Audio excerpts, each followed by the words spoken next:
Good morning, everybody. My name is Ted Floyd, and I'm here at the 9th annual and virtual Yampa Valley Crane Festival. We are here along Morgan Bottoms Road near Hayden, Colorado. It's just before sunrise. I'm staring up at Venus directly in front of me there out to the east, and we are listening to the sounds of greater Sandhill cranes. They're on their migratory staging grounds right here. They've been breeding all over the northwestern United States and southwestern Canada. They'll be gathering here for another week or so, then heading farther south into the San Luis Valley of Colorado, and then eventually down to the lower Rio Grande Valley of New Mexico, West Texas, Arizona, and northern Mexico.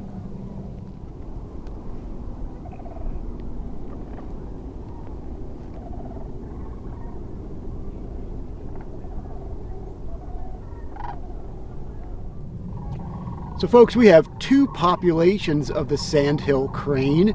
Both of them occur here in Colorado. The population that folks from Denver and Boulder and Fort Collins would be familiar with is the lesser Sandhill crane. The ones out here in the Yampa Valley are the greater Sandhill crane, as you might surmise. They are the bigger of the two Sandhill cranes. They are longer necked, longer billed, longer legged, larger bodied overall, and perhaps counterintuitively shorter winged. They have shorter wings because they don't migrate nearly as far as the lesser Sandhill cranes. The lesser Sandhill cranes are the spectacular migrants, some of them going from as far as Siberia all the way to the Gulf Coast and beyond in some instances. The greater Sandhill crane, the one we have here in the Yampa Valley, is dispersing a much shorter distance, but it's the great big bird with the really deep, rich, throaty, evocative trumpeting that we're hearing right now. These are the birds that will be here. Well, they're actually here all summer long in the Yampa Valley. They'll be here, as I said earlier, just a few more weeks, and then they'll be heading 2 points south. But this is the so-called tabida subspecies of the Sandhill crane, the one that is gratifyingly easy to see and hear here in the Yampa Valley throughout the summer, and then especially in the late summer into early fall.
So folks, just a little bit about the natural history of these birds, especially the versatile diet of the greater sandhill cranes.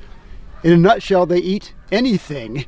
You can find the birds down the river where they're eating frogs and arthropods, but they really sort of specialize on and delight in the agricultural offerings here in the Yampa River Valley and elsewhere.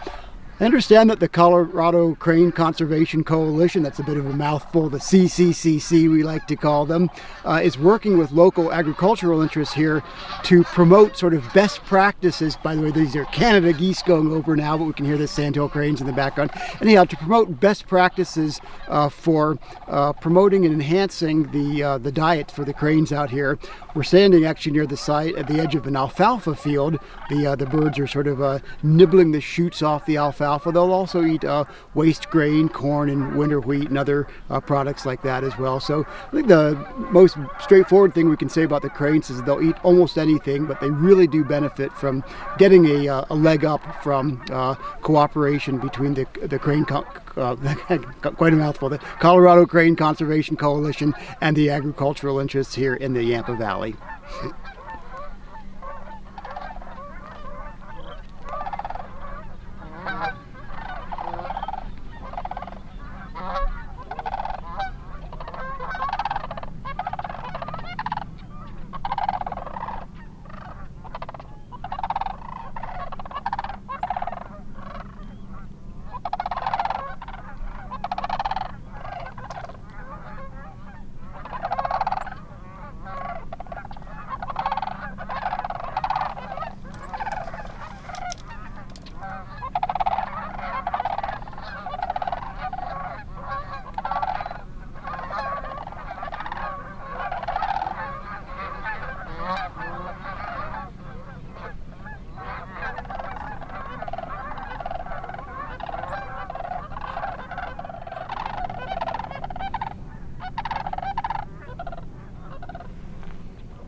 The Sandhill cranes are, of course, the star attraction of the Yampa Valley Crane Festival, but there's so much else to be seen out here. Just as we've been standing out here during the past hour and change, we've seen a spectacular prairie falcon, several brewer's sparrows, actually more than several, quite a number of brewer's sparrows, one of the really special birds of the interior West. The very first bird we heard when we pulled up when it was still quite dark was a male great horned owl hooting, and then it was joined by a female great horned owl just a moment later. We even did a little bit of astronomy before the sun rose this morning. So I understand that many folks will be coming from all over, from near and from far, to see the Sandhill cranes, and I absolutely count myself among those persons.